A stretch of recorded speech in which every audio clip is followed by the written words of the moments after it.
Man United strikers or forwards, if you include the winger this season, has seen some highs but a humongous load of lows that we hardly imagine. Lack of creativity, lack of dynamism, uninspiring, lazy, no movement have been the words associated with Man United forwards.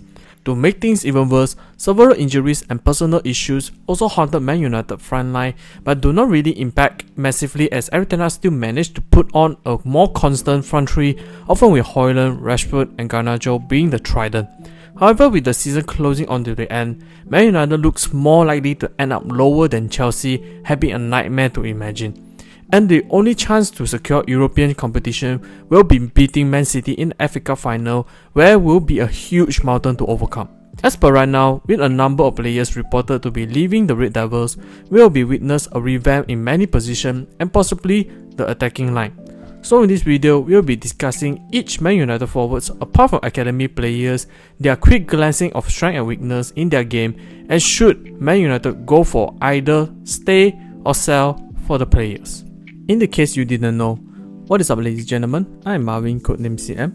Welcome to the Code United channel once again. If you in any shape or form stumble into this channel and somehow some way like this kind of content, do please like, share and subscribe to this channel as each of your precious subscription will be a massive motivation for me to upload new content. And don't forget to ring the notification bell for every new upload. With that said, let's get straight into the video.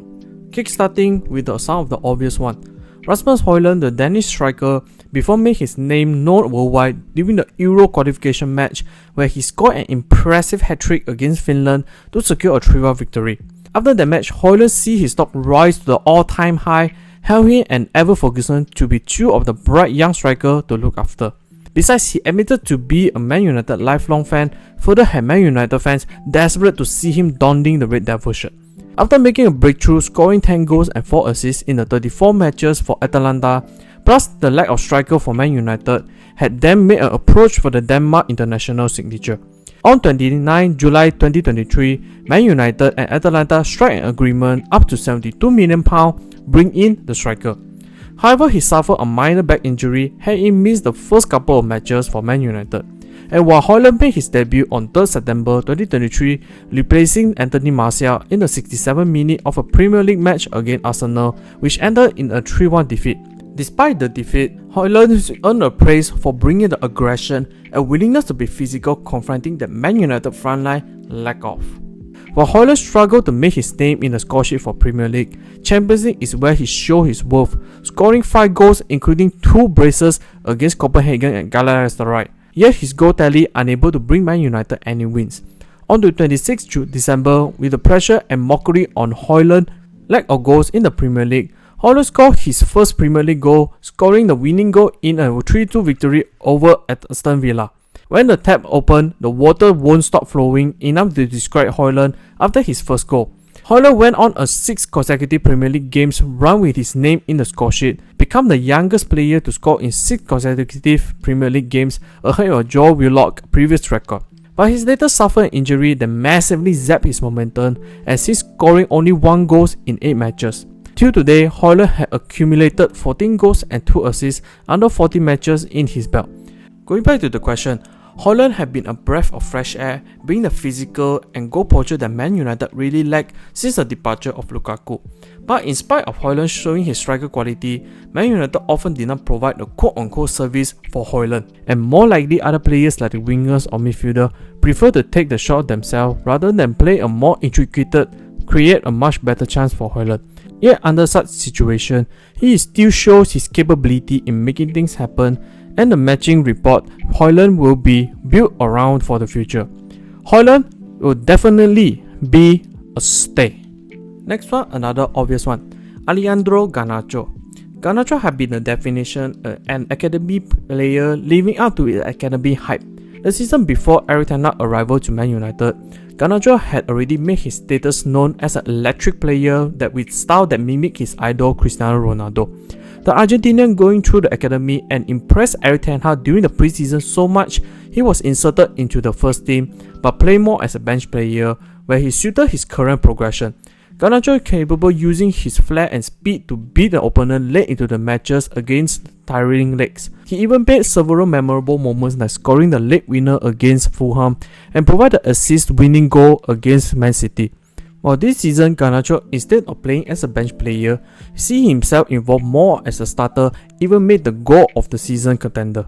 In addition, due to the complication on the right wing, in which Antony and Ahmad are unavailable, Garnacho played almost half of his matches as a right winger, but with surprising effects. But in the later part of the season, it had been obvious that Garnacho facing several issues like burning out or Man United over-reliance on his individual brilliance, as he showed signs of slowing down or even looked lost on the pitch. As a young 19-year-old player that normally progression should more on playing on a control minutes, yet due to huge injuries occurred in the Man United squad and the lack of quality at times made Garnacho play almost 50 matches this season can be the reason Garnacho vastly inconsistent is his performance.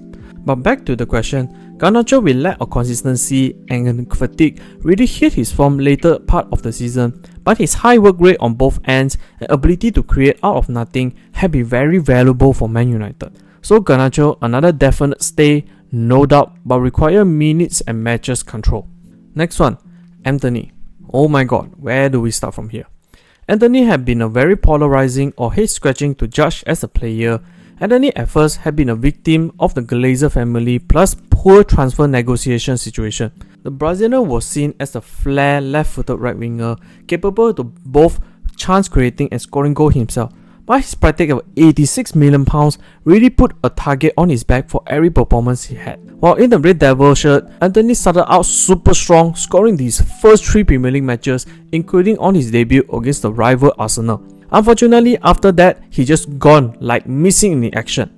Predictable, one-footed, bronze-packed Arjen Robben had been attached with him. In this season, Antony was no better. Almost be the one-man army to piss off the whole Man United fan base, losing the ball cheaply, attempted ill-fated shot, cannot place easy passes were just tip of the iceberg sources pissing off many people. Also, his allegation case did not help him either. However, Antony had that I would say a Jesse Lingard effect, where Antony possessed high work rate, especially on the defensive side, but on the offense had been very torturing to watch. But Antony somehow, someway, able to score important goals similar to Lingard out of nowhere, for instance, the winning goal against Barcelona and the goal against Liverpool to help Man United enter into the extra time. Back to the question, Antony, in spite a rare left-footed player in the squad, was shown till today has struggled to adapt in Premier League, yet as an attacker, he contains a work rate and tracking back awareness that bring a balance to the team. But his offensive side really bothered people, and lack of output had been a major thing that many people did not rate him. So combining a heavy rumour Man United looking at Olise, Antony, with all the price tag and high blood pressure on me, sell will be for Antony. Lastly, the most controversy and the polarizing will be Marcus Rashford. The Price Academy graduate had been the poster boy and the face for Man United. At the same time, Rashford also the poster boy for the dysfunctional player power movement within the club. While Rashford had been at the club for almost a decade, started his first team career a bang, scored a brace in his debut, and Arsenal made a name for himself as an exciting player. While Rashford had been going through multiple phases in his career, playing alongside with some of the great names like Waza, Zlatan, Cristiano Ronaldo, and Cavani. Many pundits and spectators still have a number of questions for him. Why is Rashford so inconsistent? Why his game is so one-dimensional? Why he can't be world-class like Mbappe? In the 22-23 season, Rashford able to silence many doubters, being close to unplayable, particularly the 2 months period after the World Cup tournament. He could not stop scoring. He ended up the season scoring 30 goals in all competitions. The last Man United players did it was Robin van Persie a decade ago. Coming this season, Rashford form take a massive drop off and many issues have been arise. Poor decision making, too selfish and lazy were some tags associated with him. Rashford this season not just on pitch delivery stinker performance after stinker performance. His off pitch issue like visiting nightclubs when reported sickness issue further damages his reputation, even had Eric Ten Hag not picking him for the next match. In spite Rashford scoring several goals this season compared to his unstoppable last season, his drop-off form and constant lack of effort out of possession really made fans really frustrated. Back to the ultimate question. Rashford, a player who symbolized Man United as a whole by his inconsistent performance that do not hold accountability, have been an elephant in the room for Man United to solve. But in his best days, Rashford can be a very great that touches the world-class spot, but other times he had been very all around the place.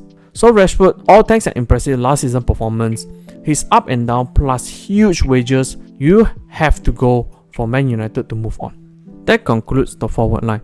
And you might think, where is Martial, Ahmad and Pellistri? These three players had either be a confirmed case or a true lack of playing time really showcase their position to sell or stay. But if we really want to pinpoint, Martial, or similar to Rashford, showed a lot of potential and hype upon arrival, but only shows potential, being too injury prone and lack of that physicality to combat, so Martial will be a sell.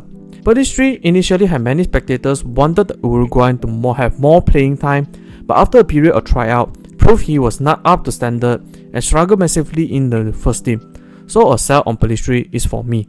And then Ahmad during the start of season suffered an injury sideline for a number of months. When he was available, he has shown to be very promising, being the flair and tricky player on the wing. He even scored a final minute winner against Liverpool. As right now, Ahmad had been involved too little time for me to justify due to Erik ten Hag really favour Antony or Garnacho on the right. But when he played, he showed his immense quality to deny. So for Ahmad, will be a stay. That's the end of the video. What do you guys think? If the stay or sell for the forwards of Man United matches what's in your mind, or do you think otherwise? Comment down below so they can have a discussion. Hope you enjoyed this video. I will see you all in the next one.